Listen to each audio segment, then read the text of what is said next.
It's okay now, sir. Okay. Good morning, friends. Good morning, ആത്- sir. Good morning, sir. ആത്മാർത്ഥമായും good morning പറയാൻ പറ്റുന്ന അപൂർവം നിമിഷങ്ങളിൽ ഒന്നാണ് ഇത്തരം ഒരു നിമിഷം. രാവിലെ എഴുന്നേറ്റ് പാഠപുസ്തകങ്ങൾ വായിച്ച് അതിനിടയിലാണ് നിങ്ങൾ ഈ ഗൂഗിൾ മീറ്റിലേക്ക് കയറിയത് എന്ന് ഞാൻ മനസ്സിലാക്കുന്നു. ചിലരെങ്കിലും അങ്ങനെ അല്ലാത്തവരും ഉണ്ടാകാം. നിങ്ങൾ മുഹമ്മദ് അലി ശിഹാബ് IAS കുറിച്ച് കേട്ടിട്ടുണ്ടോ എന്ന് എനിക്കറിയില്ല.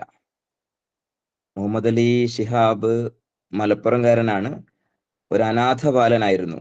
മുക്കം യത്തീംഖാനയില് ഒരു വലത്തൊപ്പിയിട്ട് മൂക്കുന്നൊലിക്കുന്ന പ്രായത്തിൽ പഠിക്കാൻ പോയതാണ്. പക്ഷെ പത്രം നന്നായിട്ട് വായിക്കുമായിരുന്നു.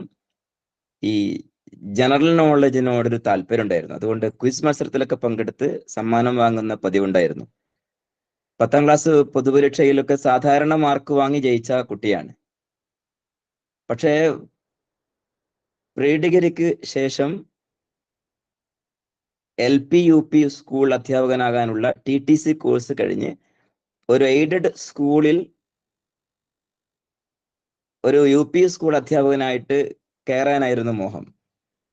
പക്ഷെ ഈ പത്രവായനയും ജനറൽ നോളജും നന്നായിട്ടുള്ളത് കൊണ്ട് PSC പരീക്ഷയെക്കുറിച്ച് നേരത്തെ അവയർനെസ് ഉള്ളത് കൊണ്ട് 18 വയസ്സ് പൂർത്തിയായതിനു ശേഷം നിരന്തരമായി പരീക്ഷ എഴുതിക്കൊണ്ടിരുന്നു. എഴുതിയ പരീക്ഷകളിലൊക്കെ റാങ്ക് ലിസ്റ്റിൽ വന്നു. അദ്ദേഹത്തിന് ജോലി ലഭിച്ചു. 18ഓളം പരീക്ഷകൾ എഴുതി ജയിച്ചതായിട്ട് നമുക്ക് മനസ്സിലാക്കാൻ സാധിക്കുന്നു. അങ്ങനെ ഫോറസ്റ്റ് ഗാർഡ് ഉൾപ്പെടെയുള്ള ജോലി അദ്ദേഹത്തിന് ലഭിച്ചിട്ടുണ്ട്. UP സ്കൂൾ അധ്യാപകനായി PSC പരീക്ഷ നേടി അധ്യാപകനായി നിൽക്കുന്ന സമയത്താണ് ഞാനൊരു അധ്യാപകനായിട്ട് മാത്രം നിൽക്കേണ്ട ആളല്ല, എനിക്ക് കുറച്ചുകൂടി വലിയ ഉദ്യോഗ മേഖലയിലേക്ക് പോകാൻ പറ്റുമെന്നുള്ളൊരു ആത്മവിശ്വാസം ഉണ്ടാകുന്നത്. അങ്ങനെയാണ് സിവിൽ സർവീസിനെ കുറിച്ച് കേൾക്കുന്നത്. ഡിഗ്രി അത്യാവശ്യമാണെന്ന് അറിഞ്ഞപ്പം പ്രൈവറ്റ് ആയിട്ട് ഡിഗ്രി എഴുതിയെടുത്തു. UP സ്കൂൾ അധ്യാപകനായി നിൽക്കുമ്പോൾ തന്നെ അങ്ങനെയാണ് പരീക്ഷ എഴുതിയിട്ട് പ്രിലിമിനറി പാസ്സായി, മെയിൻസ് എക്സാം പാസ്സായി, ഇന്റർവ്യൂ പാസ്സായി. അദ്ദേഹം സിവിൽ സർവീസ് നേടി ഇന്ന് നാഗാലാൻഡിലെ ജില്ലാ കളക്ടറാണ്. അദ്ദേഹത്തിന്റെ വിശദാംശങ്ങൾ നമുക്ക് പിന്നീട് പറയാം. വിരലറ്റം എന്ന് പറയുന്ന മനോഹരമായ ഒരു പുസ്തകം DC പ്രസിദ്ധീകരിച്ചിട്ടുണ്ട്. അദ്ദേഹത്തിന്റെ ജീവിത കഥകൾ മുഴുവനായും അദ്ദേഹം അതിൽ പറയുന്നുണ്ട്. നമ്മുടെ സ്കൂളിൽ ഒരു ദിവസം വരാമെന്നും അദ്ദേഹം സൂചിപ്പിച്ചിട്ടുണ്ട്. സിവിൽ സർവീസ് പരീക്ഷ എഴുതിയ ഒരാൾ PSC മുതലാണ് തുടങ്ങിയത് എന്ന് പറയാനാണ് ഞാനത് പറഞ്ഞത്. വിശദമായിട്ട് പറയാനുള്ള സമയമല്ല. പ്രിയപ്പെട്ട അസീസ് മാഷ് നിങ്ങൾക്ക് പരിചയമുള്ള ആളാണ്. വളയം ഗവൺമെന്റ് ഹയർ സെക്കൻഡറി സ്കൂളിൽ കമ്പ്യൂട്ടർ സയൻസ് അധ്യാപകനാണ്. നല്ല ഒരു മോട്ടിവേറ്റർ ആണ്. PSC പരീക്ഷയിലേക്ക് കുട്ടികളെ വഴി നടത്താൻ വേണ്ടി ഒരുപാട് പ്രവർത്തനം നടത്തിക്കൊണ്ടിരിക്കുന്ന ആളുകൂടിയാണ്. എൻ്റെ അടുത്ത കൂട്ടുകാരനും നാട്ടുകാരനുമാണ്. നമ്മുടെ പ്രിയപ്പെട്ട ഹന 9A മിടുക്കിയായ കുട്ടിയുടെ പിതാവ് കൂടിയാണ്. ഒരു ഭാഗ്യദോഷം മാത്രം അദ്ദേഹത്തിനുണ്ട്. അദ്ദേഹത്തിന് ക്രിസന്റ് ഹയർ സെക്കൻഡറി സ്കൂളിൽ പഠിക്കാനുള്ള ഭാഗ്യം ഉണ്ടായിട്ടില്ല എന്നുള്ളതാണ്. ഏതായാലും അസീസ് മാഷ് നമ്മുടെ കൂടെ ഉണ്ടാകും. PSC പരീക്ഷ നിങ്ങളൊക്കെ എഴുതണമെന്ന് പറയാൻ വേണ്ടിയല്ല, PSC പരീക്ഷ ഉൾപ്പെടെയുള്ള എല്ലാ മത്സര പരീക്ഷകളെ കുറിച്ചും ഈ ചെറുപ്രായത്തിൽ തന്നെ നിങ്ങൾക്ക് അവബോധം ഉണ്ടാകുക എന്നതാണ് ഇത്തരം സെഷൻ കൊണ്ട് ഉദ്ദേശിക്കുന്നത്. ഞാൻ നീട്ടുന്നില്ല. കൃത്യം 6:30 നമ്മൾ സെഷൻ അവസാനിപ്പിക്കേണ്ടതുണ്ട്. സ്ക്രീൻ ഷെയറിലൂടെ എന്താണ് PSC എന്ന് ലളിതമായിട്ട് നിങ്ങൾക്ക് പറഞ്ഞു തരാൻ ശ്രമിക്കുകയാണ്. ടാലന്റ് ഹണ്ടിലെ എൻ്റെ പ്രിയപ്പെട്ട കൂട്ടുകാർക്ക്, രക്ഷിതാക്കൾക്ക് എല്ലാവർക്കും അഭിവാദ്യം ചെയ്യുകയാണ്. എല്ലാവരെയും സ്നേഹപൂർവ്വം ഈ പരിപാടിയിലേക്ക് സ്വാഗതം ചെയ്യുന്നു. പ്രിയ അസീസ് മാഷെ, നിങ്ങളോട് സംവദിക്കാൻ വേണ്ടി സ്നേഹപൂർവ്വം ക്ഷണിക്കുന്നു. Thank you. Thank you Harshi sir.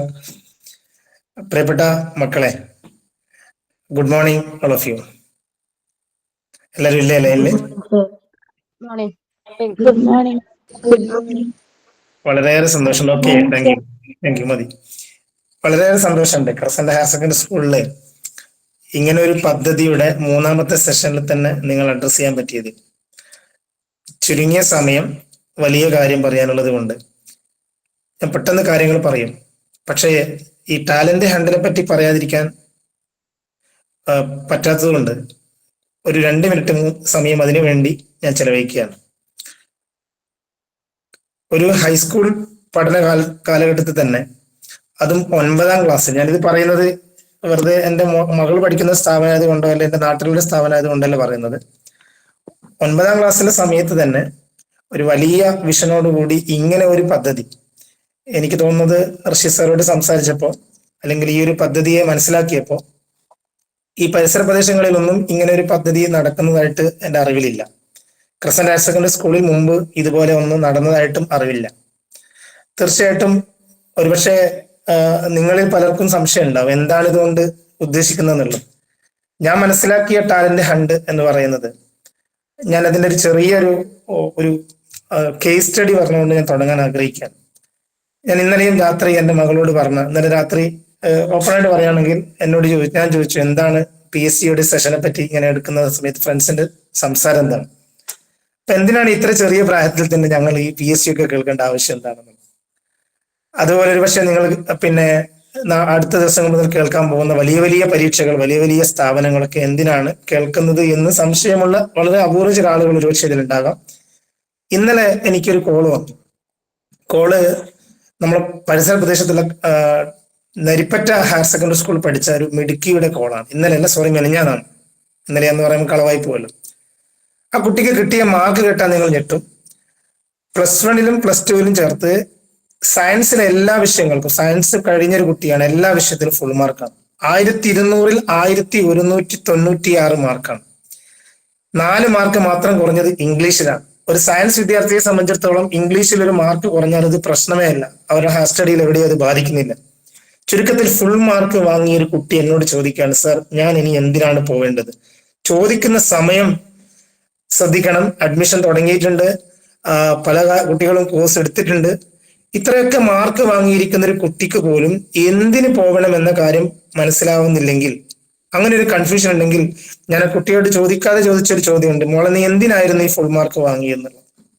പ്രിയപ്പെട്ട മക്കളെ, ഈ ടാലന്റ് ഹണ്ട് കൊണ്ട് ക്രസന്റ് ഹയർ സെക്കൻഡറി സ്കൂളിലെ അധ്യാപകർ, പ്രത്യേകിച്ച് റഷീദ് സർ ലീഡർഷിപ്പ് ഉദ്ദേശിക്കുന്ന കാര്യം വളരെ വ്യക്തമാണ്. ഇങ്ങനൊരു ചോദ്യം ചോദിക്കുന്ന ഒരു കുട്ടി 10ാം ക്ലാസ്സിന് ശേഷം, പ്രത്യേകിച്ച് ഇനി അതല്ലെങ്കിൽ +2-ന് ശേഷം ഒരു കാരണവശാലും നമ്മുടെ ഹയർ സെക്കൻഡറി സ്കൂളിലോ നമ്മുടെ പ്രദേശങ്ങളിലോ ഉണ്ടാവാൻ പാടില്ല എന്നുള്ളതാണ് ഏറ്റവും വലിയ ലക്ഷ്യം ഞാൻ മനസ്സിലാക്കുകയാണ്. കാരണം നിങ്ങൾക്ക് ആവിഷ്കരിച്ചിരിക്കുന്ന ഓരോ സെഷൻസും എന്തൊക്കെയാണ്, നിങ്ങൾ ഹയർ സ്റ്റഡിയിൽ നിങ്ങൾ പോകാൻ ആഗ്രഹിക്കുന്ന ഏതൊക്കെയാണ് മേഖലകൾ, അത് വളരെ വ്യക്തമായിട്ട് ഈ വർഷം നീണ്ടു നിൽക്കുന്ന, ഒരുപക്ഷെ അടുത്ത വർഷവും നീണ്ടു നിൽക്കുന്ന സെഷനുകളിൽ കൂടിയും അതിന്റെ കൂടെ നിങ്ങൾക്ക് വേണ്ട സ്കില്ലുകൾ ഡെവലപ്പ് ചെയ്യുന്ന രീതിയിലുള്ള വലിയൊരു പദ്ധതിയാണ് നിങ്ങൾ മുന്നിലേക്ക് എത്തിച്ചിരിക്കുന്നത്. അതുകൊണ്ട് തന്നെ ഇന്നത്തെ സെഷൻ PSC എന്ന് പറയുന്നത് ഒരു 1/2 മണിക്കൂർ കൊണ്ടോ 20 മിനിറ്റ് കൊണ്ടോ പറഞ്ഞു തീർക്കാൻ പറ്റുന്ന മേഖലയല്ലെങ്കിൽ പോലും ഏറ്റവും ചുരുങ്ങിയത് എന്താണ് PSC എന്നെങ്കിലും മനസ്സിലാക്കാൻ പലപ്പോഴും നമ്മുടെ നാട്ടിലെ നിങ്ങളെ ജ്യേഷ്ഠന്മാരാണെങ്കിലും അല്ലെങ്കിൽ ജ്യേഷ്ഠത്തിമാരാണെങ്കിലും നമ്മൾ ആ പരിസര പ്രദേശങ്ങളിലെ വിദ്യാർത്ഥികളും 20, 21, 22, 23 വയസ്സ് കഴിഞ്ഞതിന് ശേഷമാണ് PSCയുടെ ഫുൾ ഫോം അന്വേഷിക്കുന്നതെങ്കിൽ ക്രസന്റ് ഹയർ സെക്കൻഡറി സ്കൂളിലെ മുഴുവൻ വിദ്യാർത്ഥികളും PSCയും UPSCയും RRBയും SSCയും അതിനപ്പുറത്തേക്ക് JEE പോലെയുള്ള വിറ്റി പോലെയുള്ള എന്തൊക്കെ മത്സര പരീക്ഷകൾ നമ്മുടെ നാട്ടിലുണ്ടോ എല്ലാ മത്സര പരീക്ഷകളെയും കൂടെ നീറ്റിനെയും ഒക്കെ മനസ്സിലാക്കുക എന്നുള്ളതാണ് ഈ ഒരു ടാലന്റ് ഹണ്ട് കൊണ്ട് ഉദ്ദേശിക്കുന്ന ഒരു ഭാഗം. തീർച്ചയായിട്ടും അതിന്റെ കൂടെ നിങ്ങൾക്ക് വേണ്ട സ്കില്ല് ഡെവലപ്പ് ചെയ്യുന്നതിലുള്ള വലിയ മൊഡ്യൂളുകളും ഉദ്ദേശിക്കുന്നു എന്ന് പറയുമ്പോൾ നിങ്ങൾ ഭാഗ്യവാന്മാരാണ്. പരിസര പ്രദേശങ്ങളിൽ സ്കൂളുകളിൽ ഇതില്ല. ക്രസന്റ് ഹയർ സെക്കൻഡറി സ്കൂളിൽ മുമ്പ് പഠിച്ച വിദ്യാർത്ഥികൾക്കും ഇങ്ങനെ ഒരു അവസരമില്ല എന്നുള്ളത് ആമുഖമായിട്ട് പറഞ്ഞുകൊണ്ട് ഞാൻ എന്റെ വിഷയത്തിലേക്ക് അടുക്കുകയാണ്. തീർച്ചയായിട്ടും നമ്മളൊക്കെ പഠിക്കുന്നത് നല്ലൊരു കരിയറിന് വേണ്ടി. ഞാൻ എൻ്റെ ഒരു ഇൻട്രൊഡക്ഷൻ വേണ്ടി പറയാണ്. കരിയർ എന്ന് പറയുമ്പോൾ നമുക്കറിയാം, നമ്മുടെ ജോലി മാത്രമല്ല, നമ്മുടെ ലൈഫ് തന്നെ എന്തായിരിക്കണം, ആരായിട്ടാണ് നമ്മൾ ഭാവിയിൽ ജീവിക്കേണ്ടത് എന്നതാണ് കരിയറിന്റെ ഏറ്റവും മനസ്സിലാവുന്ന രീതിയിലുള്ള സിമ്പിൾ ആയിരിക്കുന്ന ഡെഫിനിഷൻ. നിങ്ങൾ ഭാവിയിൽ ഒരു അധ്യാപകനായി ജീവിക്കുമ്പോൾ അത് നിങ്ങളുടെ കരിയറായി മാറുമ്പോൾ നിങ്ങൾ അധ്യാപനം എന്ന് പറയുന്നത് നിങ്ങളുടെ ഒരു ജീവിതമായി മാറുകയാണ്. അതിൽ മുഴുകിക്കൊണ്ട് വളരെ താല്പര്യത്തോടു കൂടി ജീവിച്ചു പോകുമ്പോൾ, അല്ലെങ്കിൽ മറ്റേതെങ്കിലും മേഖല, എഞ്ചിനീയറിംഗ് ആണെങ്കിലും ഡോക്ടർ ആണെങ്കിലും അതല്ലെങ്കിൽ മറ്റേതെങ്കിലും സർക്കാർ മേഖലയിൽ ഒരു സർവീസിലാണെങ്കിലൊക്കെ ആ ഒരു സർവീസ് നിങ്ങളുടെ ലൈഫായി മാറുന്നു എമ്പോ അത് അങ്ങനെയാവുന്ന സമയത്ത് നിങ്ങൾ അതിൽ വളരെ താല്പര്യത്തോടു കൂടി ജീവിക്കുന്ന സമയത്താണ് അതൊരു കരിയറായി മാറുന്നത്. ജോലി ഒരിക്കലും കരിയറാണ്. അതുകൊണ്ട് ഏറ്റവും ഇൻട്രസ്റ്റിംഗ് ആയ നിങ്ങൾക്ക് താല്പര്യമുള്ള ഒരു മേഖല നിങ്ങൾ കണ്ടെത്തണം. അങ്ങനെ കണ്ടെത്തണം എന്നുണ്ടെങ്കിൽ എന്താണ് പ്രശ്നം? അങ്ങനെ കണ്ടെത്തണം എന്നുണ്ടെങ്കിൽ എന്തൊക്കെ മേഖലകളാണ് നമ്മൾ മുന്നിലുള്ളത് എന്ന് നമ്മൾ അറിയണം. അതാണ് ഇവിടെയുള്ള ഇത്തരത്തിലുള്ള സെഷൻ കൊണ്ട് നമ്മൾ ഉദ്ദേശിക്കുന്നത്. How to choose the best career എന്നതിന് നമ്മൾ അറിയേണ്ട കാര്യം ഏതൊക്കെയാണ് നമ്മുടെ മുന്നിലുള്ള കരിയർ ഓപ്ഷൻസ് എന്നുള്ളതാണ്. അതിൽ ഞാൻ ഇന്ന് എല്ലാ കരിയറിനെ പറ്റിയും ചർച്ച ചെയ്യുന്നില്ല. എന്നെ ഏൽപ്പിച്ചിരിക്കുന്നത്, റഷീദ് സാർ ഏൽപ്പിച്ചിരിക്കുന്നത് മത്സര പരീക്ഷയുമായി ബന്ധപ്പെട്ട കാര്യങ്ങൾ ചർച്ച ചെയ്യാൻ വേണ്ടിയാണ്. വരും ദിവസങ്ങളിൽ നിങ്ങൾക്ക് വ്യത്യസ്തങ്ങളായ കരിയറുകൾ നിങ്ങളെ പരിചയപ്പെടുത്താൻ പോവുകയാണ്. അങ്ങനെ 10ാം ക്ലാസ് കഴിഞ്ഞ് നിങ്ങൾക്ക് കിട്ടിയിരിക്കുന്ന ഗ്രേഡിനനുസരിച്ച് ഏത് കോഴ്സ് തിരഞ്ഞെടുക്കണം, അല്ലെങ്കിൽ 10ാം ക്ലാസ്സിന് ശേഷം ഏത് കോഴ്സ് തിരഞ്ഞെടുക്കണമെന്ന് നിങ്ങളോട് ഒരാൾ പറഞ്ഞു തരേണ്ട ആവശ്യമില്ല, നിങ്ങൾ തന്നെ തീരുമാനിക്കുകയാണ്. ആ ഒരു പദ്ധതിയാണ് തീർച്ചയായിട്ടും ഇങ്ങനെ ഇത്തരത്തിലുള്ള ടാലന്റ് ഹണ്ട് ഉള്ള പദ്ധതി കൊണ്ട് ഉദ്ദേശിക്കുന്നത് ഞാൻ മനസ്സിലാക്കുകയാണ്. അതിന്റെ കൂടെ നിങ്ങൾക്ക് ഒരുപാട് ഇൻപുട്സും കിട്ടും എന്നുള്ളതാണ്. അപ്പൊ തീർച്ചയായിട്ടും നിങ്ങളുടെ മുന്നിൽ ഒരുപാട് കരിയേഴ്സ് ഉണ്ട് അല്ലെ. ഈ കാണുന്നതൊക്കെ നിങ്ങളുടെ മുന്നിലുള്ള ഓപ്ഷൻസ് ആണ്. നിങ്ങൾക്ക് ഡോക്ടർ ആവാം, എഞ്ചിനീയർ ആവാം, വക്കീലാവാം, ടീച്ചർ ആവാം, ആർട്ടിസ്റ്റ് ആവാം, ബാങ്കർ ആവാം, അല്ലെങ്കിൽ അക്കൗണ്ടന്റ് ആവാം, മെക്കാനിക് ആവാം, ബ്യൂട്ടീഷ്യൻ ആവാം, മാനേജർ ആവാം, ആർക്കിടെക്ട് ആവാം. വ്യത്യസ്തങ്ങളായ കരിയറുകളുണ്ട്. പക്ഷെ ഈ കരിയർ ഒന്നും നമ്മൾ വളരെ ഡീറ്റെയിൽ ആയിട്ട് മനസ്സിലാക്കാതെയാണ് ആ കരിയർ മേഖലയിലേക്ക് പോകുന്നത് എന്നതുകൊണ്ട് ആ ഒരു പ്രശ്നം തീർച്ചയായിട്ടും അത് ഒഴിവാക്കപ്പെടും. നിങ്ങൾ കൃത്യമായിട്ട് ഈ മേഖലകളൊക്കെ കൃത്യമായിട്ട് ഈ ടാലന്റ് ഹണ്ട് കൊണ്ട് മനസ്സിലാക്കുമെന്ന് ആമുഖമായിട്ട് ഒരിക്കൽ കൂടി പറഞ്ഞുകൊണ്ട് എന്നെ ഏൽപ്പിച്ചിരിക്കുന്ന ഭാഗത്തേക്ക് ഞാൻ നേരിട്ട് കടക്കുകയാണ്. വളരെ പരിമിതമായ സമയം, വെറും 15 മിനിറ്റ് സമയം മാത്രമാണ് നമ്മുടെ മുന്നിലേക്ക് ബാക്കിയുള്ളത്. ഒരു പക്ഷേ ഒരു 5 മിനിറ്റ് കൂടുതൽ മാക്സിമം എടുത്തേക്കും. അതിനപ്പുറം ഞാൻ എന്തായാലും പറയാൻ ആഗ്രഹിക്കുന്നില്ല. ഞാനിപ്പോ നിങ്ങളുടെ മുന്നിലേക്ക് പ്രസന്റ് ചെയ്യാൻ ഉദ്ദേശിക്കുന്നത് ഗവൺമെന്റ് മേഖലയിലുള്ള ജോലിയുമായി ബന്ധപ്പെട്ട കാര്യങ്ങളാണ്. ഗവൺമെന്റ് ജോലി എന്ന് പറയുമ്പോൾ പലപ്പോഴും എങ്ങനെയാണ് ഇത് നേടുന്നത് എന്നറിയാത്തത് കൊണ്ടാണ് നമ്മുടെ നാട്ടിൽ പ്രദേശത്തുള്ള പല കുട്ടികളും ഈ ജോലി ലഭിക്കാതെ പോകുന്നത് എന്നുള്ളതാണ്. ഞാൻ തീർച്ചയായിട്ടും ഗവൺമെന്റ് ജോലിയിലേക്ക് പോകുന്നതിന് മുമ്പ് ഞാൻ നിങ്ങളോട് വളരെ സിമ്പിളായ ഒരു ക്വസ്റ്റ്യൻ ചോദിക്കട്ടെ. നമ്മുടെ രാജ്യം ഇന്ത്യയുടെ പ്രത്യേകത എന്തെങ്കിലും 1-2 പ്രത്യേകത പറയാവോ ആരെങ്കിലും? different cultures. തീർച്ചയായിട്ടും ഡിഫറെന്റ് കൾച്ചേഴ്സ് ഉണ്ട്. മിടുക്കനാണ്. ആരത് പറഞ്ഞത്? Amal Zayana. ഗ്രേറ്റ്. ദെൻ അമൽ ജയ. പിന്നെ മറ്റെന്തെങ്കിലും പറയാമോ ഇന്ത്യയെ പറ്റിയിട്ട്? ഇൻഡിപെൻഡന്റ് ആണ്. ഇൻഡിപെൻഡന്റ് ആണ്. ഓക്കെ, തീർച്ചയായിട്ടും ഇൻഡിപെൻഡന്റ് ആണ്. വ്യത്യസ്തങ്ങളായ മതങ്ങളുണ്ട്. പിന്നെ ഇന്ത്യ ലോകത്തെ അറിയപ്പെടുന്നത് എന്ത് അടിസ്ഥാനത്തിലാണ്? ഇന്ത്യയുടെ പ്രത്യേകത ഇത് പറഞ്ഞതൊക്കെ പ്രധാനപ്പെട്ട കാര്യമാണ്. Very good. ഇന്ത്യ ഒരു ജനാധിപത്യ രാജ്യമാണ്. എനിക്ക് ആവശ്യമുള്ള പോയിന്റിലേക്ക് വരാൻ വേണ്ടിയിട്ടാണ് ഞാൻ പെട്ടെന്ന് ഇത് കിട്ടിയപ്പം നിർത്തിയത്. ഇനി ഒരുപാട് കാര്യങ്ങൾ ഇന്ത്യയെ പറ്റി പറയാൻ നിങ്ങൾക്കുണ്ട് അല്ലെ. ഇന്ത്യ ഒരു ജനാധിപത്യ രാജ്യമാണ്.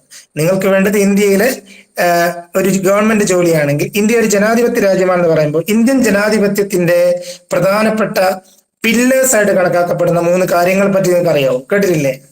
ഏതൊക്കെയാ? നിങ്ങൾക്ക് ഇവിടെ കാണുന്നതാണ്. പലപ്പോഴും 4 പില്ലേഴ്സ് എന്നൊക്കെ പറയുന്നവരുണ്ട്. പ്രസിനെയും മാധ്യമത്തിനെയും ഇതിന്റെ ഭാഗമായിട്ട് ഉൾപ്പെടുത്തുന്നവരുണ്ട്.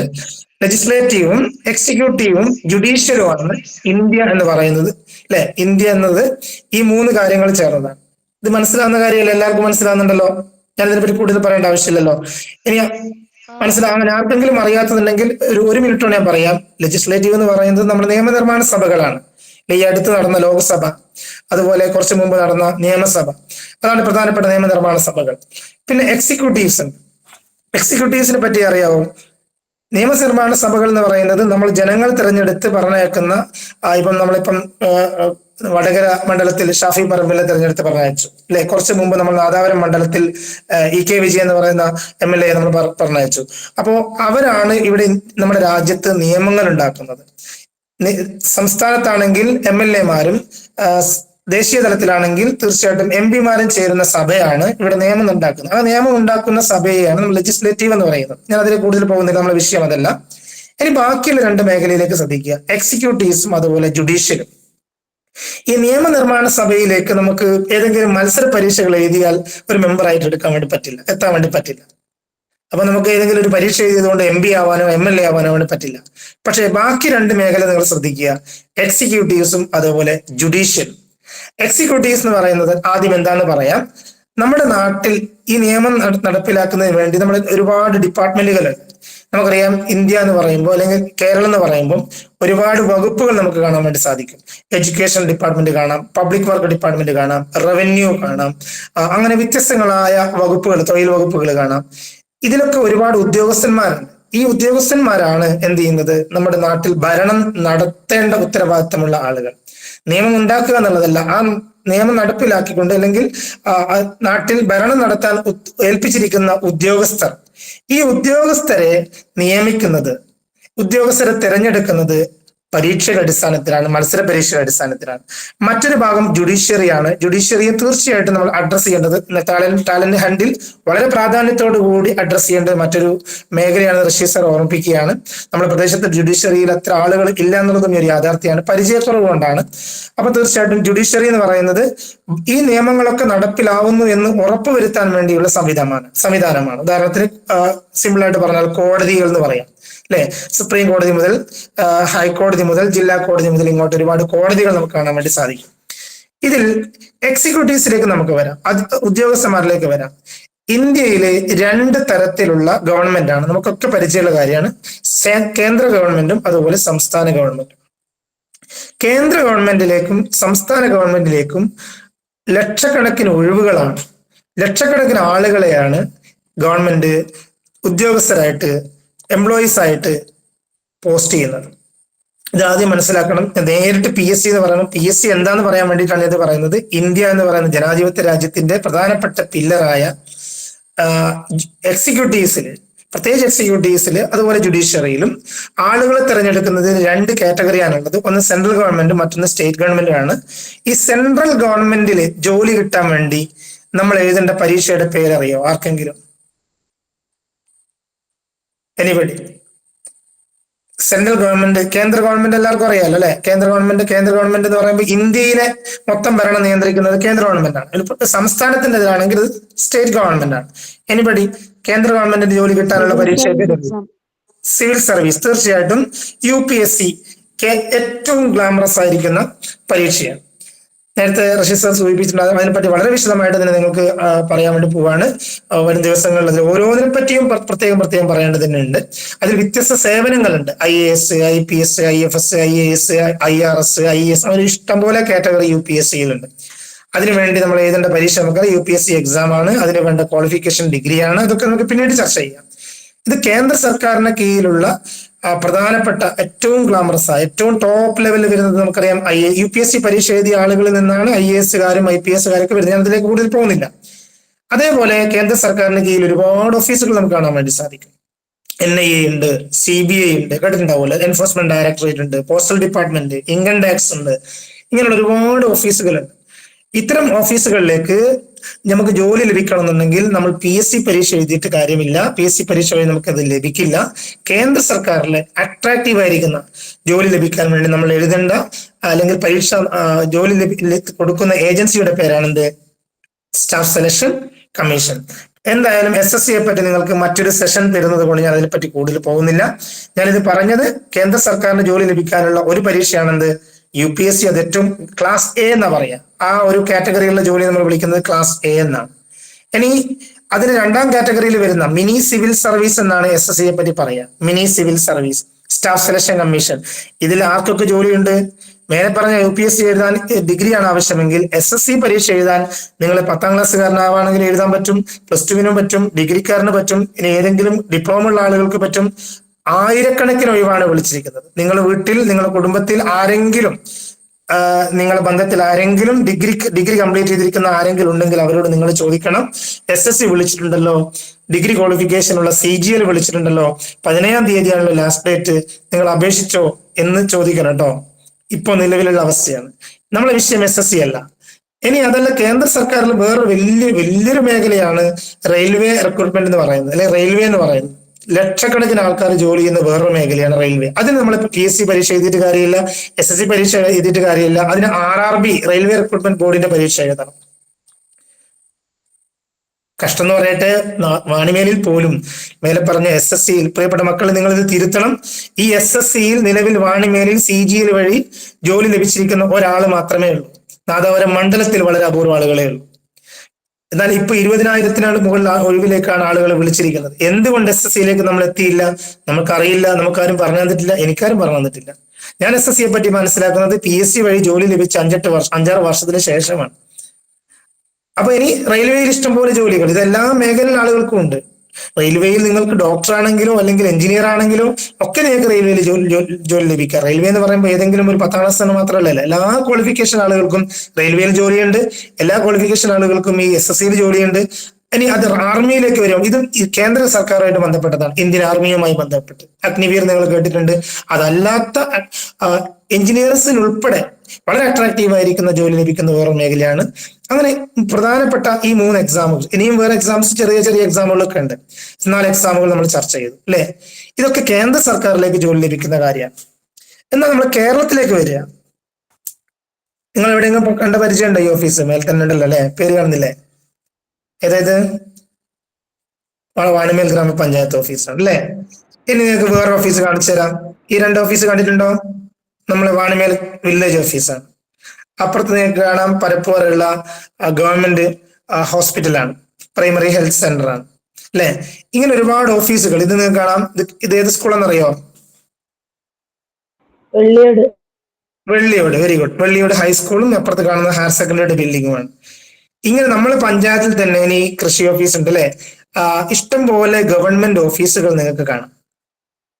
ഓക്കെ. ഇനി മെല്ലെ നമ്മൾ പുറത്തേക്ക് ഇറങ്ങി കഴിഞ്ഞാൽ നാദാപുരത്തേക്ക് പോയി കഴിഞ്ഞാൽ നാദാപുരവും ഇതുപോലെ പോലീസ് സ്റ്റേഷനിൽ കാണാം. അതേപോലെ ഇതേപോലെയുള്ള ഓഫീസുകൾ ഇഷ്ടംപോലെ നാദാപുരം മേഖലയിലുണ്ട്. വടകരയിലേക്ക് പോകുമ്പോഴത്തേക്ക് അവിടെ താലൂക്ക് ഓഫീസ് കാണാം. കുറച്ചുകൂടെ ടൗണിലേക്ക് പോയാൽ സിറ്റിയിലേക്ക് കോഴിക്കോടേക്ക് പോവുകയാണെങ്കിൽ നിങ്ങൾക്ക് കലക്ടറേറ്റ് കാണാം. അവിടെ ആയിരക്കണക്കിന് 100 കണക്കിന് ആൾക്കാർ ജോലി ചെയ്യുന്ന വലിയൊരു സ്ഥലമാണ് സിവിൽ സർവീസ് കലക്ടറേറ്റ് എന്ന് പറയുന്നത്. അപ്പൊ ഇങ്ങനെ വ്യത്യസ്തങ്ങളായ ഓഫീസുകൾ കാണാം. ഈ ഓഫീസുകളിലേക്ക് ഉദ്യോഗസ്ഥന്മാരെ തിരഞ്ഞെടുക്കാൻ വേണ്ടി അവിടെ ജോലി ചെയ്യുന്ന ഈ ഓഫീസുകളൊക്കെ പ്രത്യേകത എന്താ? ഈ ഓഫീസുകളിലൊക്കെ പ്രത്യേകത ഗവൺമെന്റിന്റെ കീഴിലുള്ള ഓഫീസുകളിലാണ് അല്ലെ. അപ്പോ ഗവൺമെന്റ് നേരിട്ട് കൈകാര്യം ചെയ്യുന്ന ഓഫീസുകളാണ്. ഇപ്പൊ കേരള സർക്കാരിന്റെ പ്രവർത്തനം സുഗമപരമായി നടക്കാൻ വേണ്ടി അതിന്റെ എക്സിക്യൂട്ടീവ്സ് അവരെ തിരഞ്ഞെടുക്കാൻ വേണ്ടി ഗവൺമെന്റ് ഏൽപ്പിച്ചിരിക്കുന്ന ഏജൻസിയുടെ പേരാണെന്ത്? PSC. UPSC എന്ന് പറയുന്നത് യൂണിയൻ പബ്ലിക് സർവീസ് കമ്മീഷൻ എന്നാണ്. കേരളയുടെ പബ്ലിക് സർവീസ് കമ്മീഷൻ ആണെന്ത്? KPSC. Public service commission. PSCയുടെ ഫുൾ ഫോം ഞാൻ ലാസ്റ്റ് 4 പേരോട് ചോദിക്കട്ടോ, ഉത്തരം പറയണേ. കേരള പബ്ലിക് സർവീസ് കമ്മീഷൻ എന്നാണ്. പിന്നെ KPSC എന്നാ പറയാം. ഇതിന്റെ ആസ്ഥാനം അറിയോ എവിടെയാന്നുള്ളത് ആർക്കെങ്കിലും? തിരുവനന്തപുരത്താണ്. എവിടെയെന്നറിയോ? ഓക്കെ, തിരുവനന്തപുരത്ത് പട്ടത്താണ് ഇതിന്റെ ആസ്ഥാനം വരുന്നത്. അത് നിങ്ങൾ അറിയേണ്ടത് ഇപ്പൊ തൽക്കാലം ആവശ്യമില്ല അല്ലെ. 1956 മുതൽ തന്നെ കേരള പബ്ലിക് സർവീസ് കമ്മീഷൻ പ്രവർത്തിച്ചു വരുന്നുണ്ട് കേരളത്തിൽ. എന്ന് പറഞ്ഞാൽ കേരളത്തിന്റെ ആ തുടക്കം തന്നെ, കേരളം ഉണ്ടായ സമയത്ത് തന്നെ കേരള പബ്ലിക് സർവീസ് കമ്മീഷൻ ഉണ്ടായിരുന്നു. കേരളത്തിലുള്ള ജോലി ലഭിക്കുന്നതിന് വേണ്ടി, കേരള സർക്കാരിന് കീഴിലുള്ള ജോലി ലഭിക്കുന്നതിന് വേണ്ടി നമ്മൾ എഴുതേണ്ട അല്ലെങ്കിൽ നമ്മൾ ആശ്രയിക്കുന്ന ഒരു ഏജൻസിയാണ് കേരള PSC അല്ലെങ്കിൽ KPSC എന്ന് പറയുന്നത്. ആർക്കെങ്കിലും അറിയോ ഈ നിലവിൽ KPSCയുടെ ചെയർമാൻ ആരാന്നറിയോ? എനിബഡി? ഇവിടെ കാണും. സമയം കളയുന്നില്ല. ആരാ? പ്രസന്റേഷൻ എടുത്തിട്ടില്ലേ? ഓക്കെ. MR ബൈജു. കുറച്ച് മുമ്പ് സക്കീർ ഹുസൈൻ ആയിരുന്നു. ഇത് മാറ്റം വന്നിട്ടുണ്ട്. അപ്പം തീർച്ചയായിട്ടും ഈ ഒരു ഏജൻസി, അതായത് KPSC എങ്ങനെയാണ് ജോലി കൊടുക്കുന്നത് എന്നതിലേക്ക് വരാം. കേരളത്തില് നേരത്തെ പറഞ്ഞ പോലെ കേരളത്തിന്റെ ഭരണത്തിന് വേണ്ടിയിട്ട് ഒരുപാട് ഉദ്യോഗസ്ഥന്മാരുണ്ട്. അതിൽ നിലവിൽ ഏറ്റവും ടോപ്പ് ലെവലിൽ വരുന്ന ഓഫീസറുടെ പേരാണ് ആര്? KSകാരൻ, കേരള അഡ്മിനിസ്ട്രേറ്റീവ് സർവീസ്. ഇപ്പോഴും അതുണ്ട്. കഴിഞ്ഞ ഒരു ബാച്ചാണ് കേരള KS കഴിഞ്ഞ് പുറത്തിറങ്ങിയിട്ടുള്ളൂ. 2ാമത്തെ ബാച്ചിന്റെ എക്സാം ഞാൻ പ്രതീക്ഷിക്കുന്നത് നവംബർ മാസം ആകുമ്പോഴത്തേക്ക് അതിന്റെ നോട്ടിഫിക്കേഷൻ വരുമെന്നാണ് കേട്ടത്.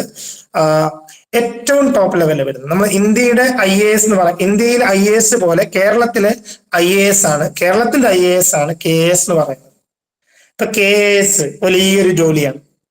കേരളത്തിലെ പ്രധാനപ്പെട്ട ഡിപ്പാർട്ട്മെന്റുകളൊക്കെ നിയന്ത്രിക്കാൻ പിന്നെ ഉത്തരവാദിത്തമുള്ള ആളാണ് KSകാരൻ. ഇതേപോലെ താഴോട്ടേക്ക് വരുമ്പോൾ നിങ്ങൾക്ക് ഡിഗ്രി ക്വാളിഫിക്കേഷൻ ഉണ്ടെങ്കിൽ, അല്ലെങ്കിൽ +2 ക്വാളിഫിക്കേഷൻ ഉണ്ടെങ്കിൽ, അതല്ലെങ്കിൽ SSLC ക്വാളിഫിക്കേഷൻ ഉണ്ടെങ്കിൽ, അതൊന്നും അല്ലെങ്കിൽ ആർക്കെങ്കിലും അറിയോ PSC പരീക്ഷ എഴുതാനുള്ള ഏറ്റവും മിനിമം ക്വാളിഫിക്കേഷൻ? 7ാം ക്ലാസ്സുകാരനാണെങ്കിൽ പോലും നിങ്ങൾക്ക് എഴുതാവുന്ന പരീക്ഷയാണ് PSCയുടെ പരീക്ഷ. അപ്പൊ എന്താ ചെയ്യാ? ഞാനിത് ചെറിയൊരു സമയം, ഒരു 4 മിനിറ്റ് സമയം എടുത്ത് പറഞ്ഞുതരാം എന്താ സംഭവിക്കുന്നതെന്ന് പറയാം. ഉദാഹരണത്തിന് ഞാനിവിടെ ഡിഗ്രി ലെവലിലുള്ള കാര്യം പറയാം. SI ഡിഗ്രി ഉള്ള ആളുകൾക്ക് പി എസ് സി പരീക്ഷ എഴുതാവുന്നതാണ്. KS പറഞ്ഞു. സെക്രട്ടേറിയറ്റ് അസിസ്റ്റന്റ് എന്ന് പറഞ്ഞാൽ നമ്മുടെ ഭരണം നിയന്ത്രിക്കുന്ന ട്രാൻഡത്തുള്ള സെക്രട്ടേറിയറ്റില് ആയിരക്കണക്കിന് ആളുകൾ ജോലി ചെയ്യുന്നതാണ്. അവിടെ സെക്രട്ടേറിയറ്റ് അസിസ്റ്റന്റ് എന്ന് പറഞ്ഞാൽ ഏറ്റവും ഗ്ലാമറസ് ആയ പോസ്റ്റാണ്. നമ്മുടെ വാണിമേൽ പഞ്ചായത്തിൽ നിന്നും ആളുണ്ടോ എന്ന് തന്നെ സംശയമാണ്. വളരെ അപൂർവമായി ഒരാളുണ്ടെന്ന് തന്നെ ഓർമ്മ. ഒരു പഞ്ചായത്ത് സെക്രട്ടറി, സബ് ഇൻസ്പെക്ടർ, നമുക്കറിയാം. SI മാർ ഇഷ്ടംപോലെ നമ്മുടെ പ്രദേശങ്ങളിലുണ്ട്. ഇതിൽ ഏതെങ്കിലും ഒരു കാറ്റഗറി നമുക്ക് എടുക്കാം. SI.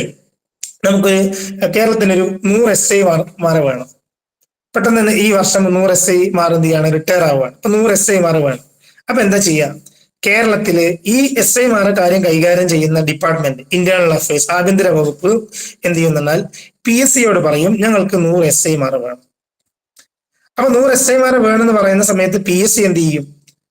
PSCക്ക് അറിയാം SI ആവാനുള്ള ക്വാളിഫിക്കേഷൻ PSCയോട് ഓൾറെഡി പറഞ്ഞിട്ടുണ്ട്, ഗവൺമെന്റ് പറഞ്ഞിട്ടുണ്ട്. ശ്രദ്ധിക്കണേ, PSC ആർക്കും ജോലി കൊടുക്കുന്നില്ല, ജോലി കൊടുക്കുന്നത് ഗവൺമെന്റ് ആണ്. ഗവൺമെന്റ് ഏൽപ്പിക്കുകയാണ്, PSCയോട് പറയാണ്, ഞങ്ങൾക്ക് 100 SI മാരുടെ പരീക്ഷ നടത്തിയിട്ട് അതിന്റെ ലിസ്റ്റ് ഞങ്ങൾക്ക് തരണം. അപ്പൊ PSC എന്ത് ചെയ്യുന്നു? ഒരു നോട്ടിഫിക്കേഷൻ, വിജ്ഞാപനം എന്നാ പറയാ, പബ്ലിക്കിലേക്ക് അറിയിക്കുകയാണ്, ഞങ്ങൾക്ക് 100 SI മാർക്കുള്ള ഒഴിവ് ഗവൺമെന്റിനുണ്ട്. അതിന് ഡിഗ്രി ക്വാളിഫിക്കേഷനുള്ള ആളുകൾക്ക് അപേക്ഷിക്കാം. നിങ്ങളിപ്പോ എങ്ങനെ അപേക്ഷിക്കണമെന്നോ അല്ല അതിന്റെ ടെക്നിക്കാലിറ്റീസിലേക്ക് ഒന്നും പോവേണ്ട. ജസ്റ്റ് ഞാൻ ഈ ഒരു സെഷൻ കൊണ്ട് ഉദ്ദേശിക്കുന്നത് എന്താണ് PSC എന്ന് മിനിമം ലെവലിൽ നിങ്ങൾ അറിഞ്ഞിരിക്കുക എന്നുള്ളതാണ്. ഓക്കെ. അപ്പം സർക്കാർ എന്ത് ചെയ്യുന്നു? 100 ഒഴിവ് പറയുന്നു. അപ്പൊ PSC 100 ഒഴിവുണ്ട് എന്നുള്ളത് പബ്ലിക്കിലേക്ക് എത്തിക്കുന്നു. എങ്ങനെ അവർ എത്തിക്കുക? പത്രങ്ങളിൽ കൂടിയായിരുന്നു മുമ്പുണ്ടായിരുന്നത്. ഇപ്പൊ പ്രത്യേകിച്ച് വെബ്സൈറ്റ് വഴി തന്നെയാണ്, അല്ലെങ്കിൽ സോഷ്യൽ മീഡിയ വഴിയൊക്കെ നമ്മൾ അറിയുന്നു. അങ്ങനെ ഡിഗ്രി ക്വാളിഫിക്കേഷനുള്ള ആളുകൾ 100 പേരൊന്നല്ല, ആയിരക്കണക്കിന്, 10,000-കണക്കിന്, ലക്ഷക്കണക്കിന് ആളുകൾ ഉണ്ടാവാം. അങ്ങനെ 1,00,000 ആളുകൾ എന്ത് ചെയ്യുന്നു? ഈ ഡിഗ്രി ക്വാളിഫിക്കേഷൻ, അല്ലെങ്കിൽ 10,000 അല്ലെങ്കിൽ 20,000 ആളുകൾ, ഡിഗ്രി ക്വാളിഫിക്കേഷനുള്ള ആളുകൾ ഈ അപേക്ഷ കൊടുക്കുന്നു. അങ്ങനെ അപേക്ഷ കൊടുക്കുമ്പോൾ എല്ലാവർക്കും SI മാരാക്കാൻ വേണ്ടി പറ്റില്ലല്ലോ. SI ആവാനുള്ള ചില ക്വാളിഫിക്കേഷൻ പറഞ്ഞിട്ടുണ്ട്. ഒന്ന് എഴുത്ത് പരീക്ഷയായിരിക്കും, മറ്റൊന്ന് ഫിസിക്കൽ ടെസ്റ്റ് ആയിരിക്കും, അങ്ങനെയുള്ള കാര്യങ്ങളൊക്കെ ഉണ്ടാവും. അപ്പൊ ഇതിൽ അപേക്ഷിച്ചിരിക്കുന്ന ആളുകൾക്ക് PSC ഒരു പരീക്ഷ നടത്തും. ആ പരീക്ഷയിൽ ഏറ്റവും ടോപ്പ് ലെവലിൽ വരുന്ന ഒരു 200 പേര്, 100 പേരാണ് ആവശ്യമുള്ളതെങ്കിലും 200 പേരെ ലിസ്റ്റ് ചെയ്യുന്നു. അവർക്ക് അല്ലെങ്കിൽ 300-400 ആളുകൾ ലിസ്റ്റ് ചെയ്യുന്നു. അവർക്കൊരു ഫിസിക്കൽ ടെസ്റ്റ് നടത്തുന്നു. അതിൽ നിന്ന് 100 പേരെ തെരഞ്ഞെടുക്കുന്നു. ആ 100 പേരുടെ ലിസ്റ്റ് ഗവൺമെന്റിലേക്ക് PSC തിരിച്ചയക്കുന്നു. അല്ലാതെ PSC എന്ത് ചെയ്യുന്നില്ല? ജോലി കൊടുക്കുന്നില്ല. അപ്പൊ ഗവൺമെന്റ് എന്ത് ചെയ്യുന്നു? ഗവൺമെന്റ് ആഭ്യന്തര വകുപ്പ് ഈ ലിസ്റ്റിലുള്ള ആളുകൾക്ക് അപ്പോയിന്റ്മെന്റ് അയക്കുന്നു. അപ്പൊ ജോലി കൊടുക്കുന്നത് ഗവൺമെന്റ് ആണ്, അഡ്വൈസ് കൊടുക്കുന്നത് PSC ആണ്. അഡ്വൈസ് എന്ന് പറഞ്ഞാൽ ഗവൺമെന്റിന് ശുപാർശ കൊടുക്കുകയാണ്, ഇന്ന ആളുകൾക്കൊക്കെ നിങ്ങൾക്ക് ജോലി കൊടുക്കാം എന്ന് പറയാൻ. ഇങ്ങനെ ഓരോ മാസത്തിലും, ഓരോ ആഴ്ചയിലും, അല്ലെങ്കിൽ ഓരോ മാസത്തിലും ഇങ്ങനെ ഒരുപാട് വകുപ്പുകൾ. നിങ്ങൾക്കറിയോ, കേരളത്തിൽ നിലവിൽ 5 ലക്ഷത്തിന് മുകളിൽ, 5.5 ലക്ഷത്തോളം ആളുകൾ, ഉദ്യോഗസ്ഥന്മാരുണ്ട്. അങ്ങനെയാകുമ്പോൾ നമ്മൾ കണക്കൂട്ടുക, നമ്മൾ കഴിഞ്ഞ ഒരാഴ്ചയുടെ ഇടയിൽ 3 പേർക്ക് PSC, 4 പേർക്ക് 3 പേർക്ക് PSC കിട്ടിയത് ആഘോഷിച്ചു. വാണിമേലിൽ പോലും എന്റെ അഭിപ്രായത്തിൽ അത്രയൊന്നും PSC-ക്കാർ വന്നാൽ പോരാ. കാരണം ഓരോ മാസത്തിലും ആയിരക്കണക്കിന് ആളുകൾക്ക്, അല്ലെങ്കിൽ 100 കണക്കിന് ആളുകൾക്ക് പോസ്റ്റിംഗ് വരുമ്പോൾ വാണിമേലിൽ ഇനിയും ആളുകൾ വരേണ്ടതുണ്ട്. ഇത് ഡിഗ്രിക്കാരുള്ളത് SI ആവാം, സെക്രട്ടേറിയറ്റ് അസിസ്റ്റന്റ് ആവാം, പഞ്ചായത്ത് സെക്രട്ടറി ആവാം, വില്ലേജ് ഓഫീസർ ആവാം, അങ്ങനെ യൂണിവേഴ്സിറ്റി അസിസ്റ്റന്റ് ആവാം, KSCB-യിൽ ഒഴിവുകൾ വരും. ഇനി നിങ്ങളൊരു എഞ്ചിനീയറിംഗ് കഴിഞ്ഞ ആളാണോ? കേരള സർക്കാരിന്റെ കീഴിലുള്ള എഞ്ചിനീയർ ആവാം. നിങ്ങളൊരു MBBS കഴിഞ്ഞ ആളാണോ?